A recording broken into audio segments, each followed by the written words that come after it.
Something Rex! This fall off needs to be studied.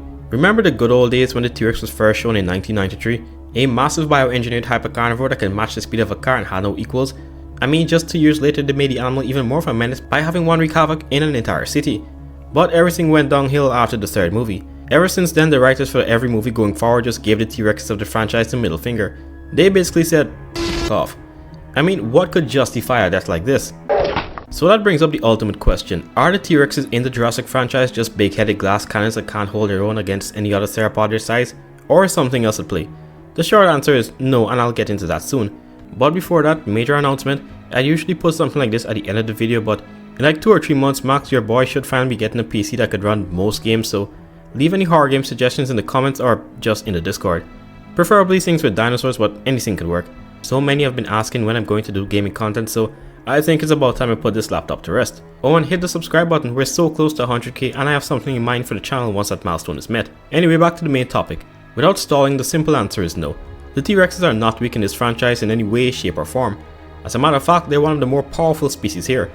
So it's not that they're fodder, it's just that the other guys are so much stronger. To really put into perspective as to just how powerful Ingen's Rexes are, take a look at the mythical animals they had to bring back just to defeat them. The Rexes in this franchise have their fair share of inaccuracies, the shape of the teeth, skull, and them being less bulky compared to the real thing, but at the end of the day, they still look for the most part like a T-Rex. Despite this, the Jurassic franchise had to create monsters just to beat them.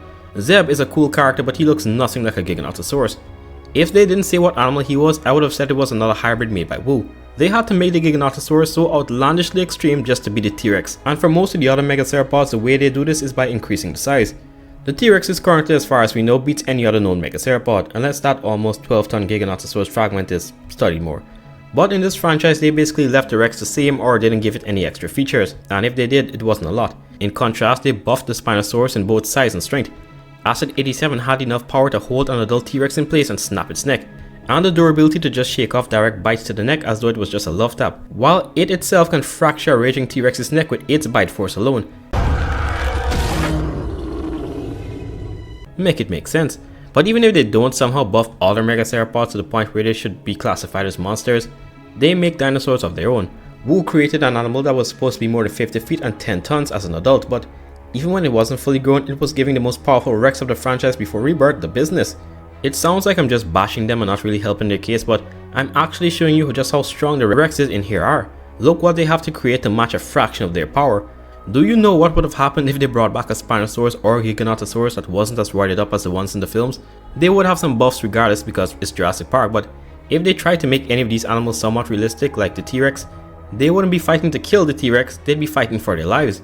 Imagine Acid 87 having a less upright stance and arms placed more to the side and facing inwards. 87 is to this day my favorite dinosaur ever made in the trilogy, and it's not close, but he more than likely would have lost. Unless he kept his durability, because he could win if he kept that. And I'm not glazing the Rexes either, because some OGs of the channel know that the T-Rex is almost at the bottom when it comes to dinosaurs I like, because I find it a bit generic. And Rex stands can be very annoying.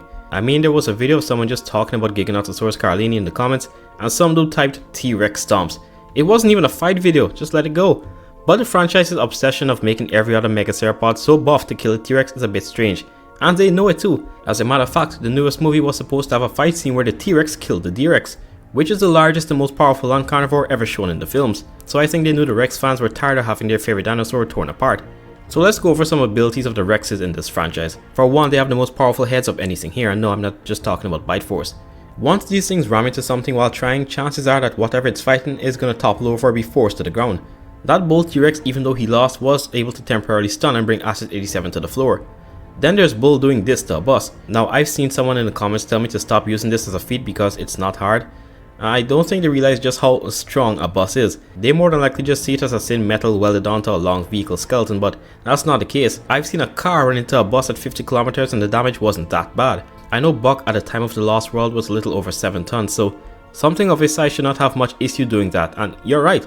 But the reason I use this for scale is because Buck wasn't trying that hard, or at least he wasn't compared to Bull. Dude just casually swung his head and totaled the bus. I've seen people saying this is comparable to Dynamite, but I highly doubt that considering the destructive range a stick of Dynamite has. I can't believe I'm saying this, but power scalers, do your thing, and leave in the comments what type of power is actually comparable to Buck destroying the bus. Rexy at more than 9 tons in Jurassic World would be packing even more force in a direct headbutt. I mean, she sent the Indominus on the floor near the end.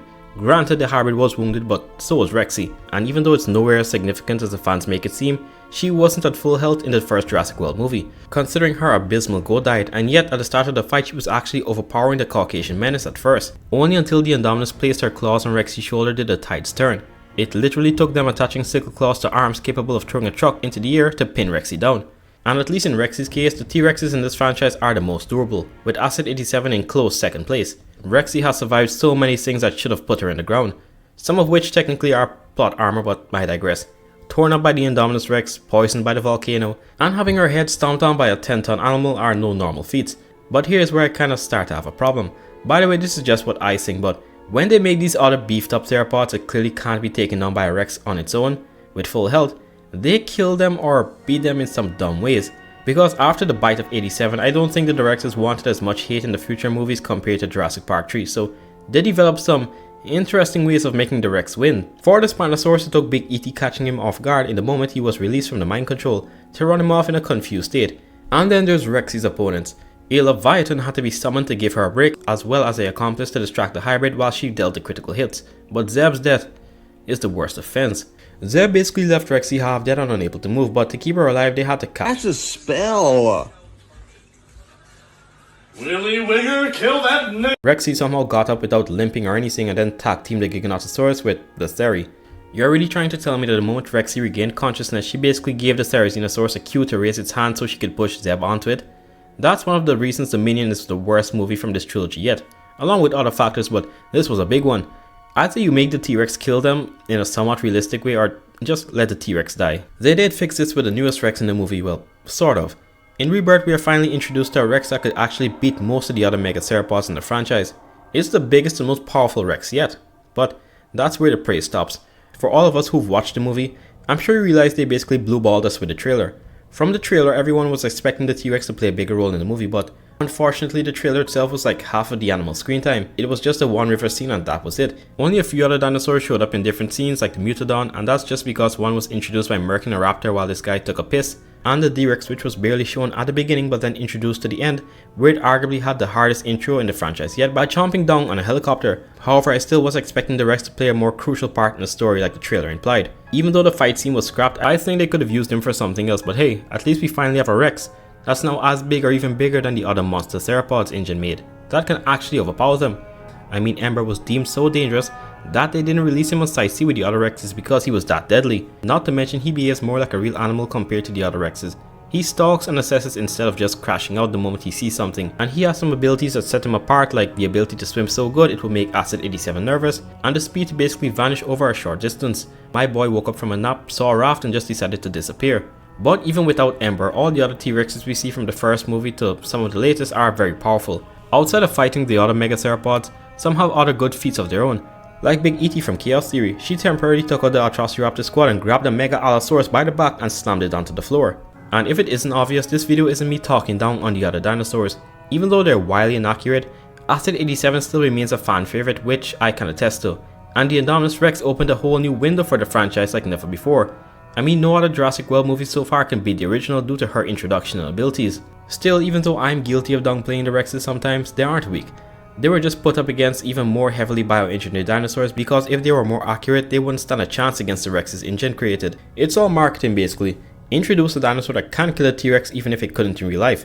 Because whether people hate it or like it, they're still gonna watch to see the most famous dinosaur get beaten by a lesser known one that's been buffed. But let me know what you guys think in the comments.